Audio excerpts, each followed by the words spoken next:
Masyarakat di Kediri dan sekitarnya tentu sudah tidak asing lagi dengan bakpao Kim Yen. Makanan tradisional Tionghoa ini akrab ditemui di sepanjang Jalan Doho, Kota Kediri saat sore.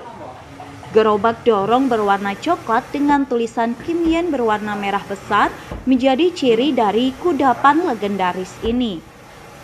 Sebelum tumbuh dan dikenal masyarakat luas di Kediri sejak tahun 1978, bakpao Kim Yen ternyata lebih dulu lahir di Surabaya. Aruman, warga Kelurahan Burengan Kota Kediri yang membawa bakpao Kim Yen itu ke Kota Tahu. Saat itu Aruman bekerja sebagai karyawan di bagian pengolahan di pabrik bakpao Kim Yen. Dalam pengabdiannya 10 hingga 20 tahun, ia terpaksa berhenti setelah perusahaan tempatnya bekerja beralih menjadi bisnis otomotif.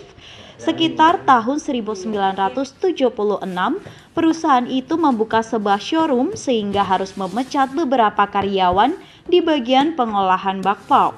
Aruman dan dua teman dekatnya dari Surabaya dan Mojokerto dipecat. Heri Wahyu Surono, anak kedua Aruman, mengatakan hanya Aruman yang memilih melanjutkan bisnis ini.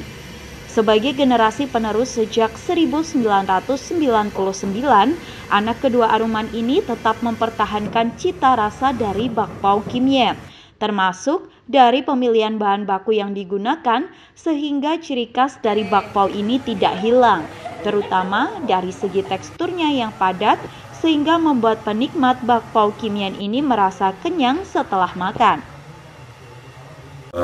Awalnya itu bapak saya kan bekerja di perusahaan bakpao Kim Yen juga di Surabaya.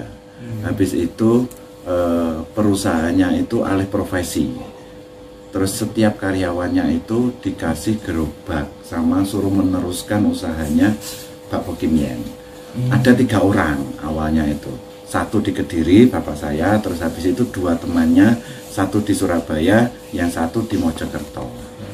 Itu sekitar tahun 78-77an masuk ke Kediri bapak saya.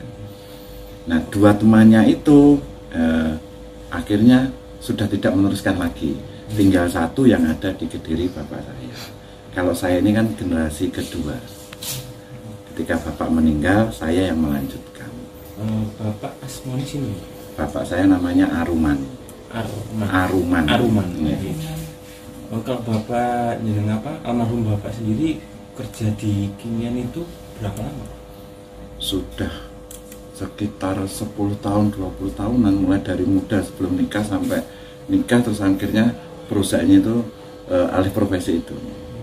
Saat ini Heri mengaku dalam sehari ia mampu memproduksi kurang lebih 1.000 hingga 1.200 bakpao Kim Yen berbagai rasa, mulai dari coklat, stroberi, kacang hijau, kacang tanah hingga ayam. Untuk proses produksi dan penjualannya, Heri dibantu oleh 5 orang karyawan. Di Kota Kediri ada 3 lokasi yang menjadi tempat penjualan dari bakpao Kim Yen ini, di antaranya di depan Pasar Pahing Kota Kediri dan 2 gerobak di Jalan Doho Kota Kediri. Dia juga punya mitra di Kecamatan Pare, Kabupaten Kediri dan Kabupaten Tulungagung. Dari Kediri, Yanuar Dedi, KS TV.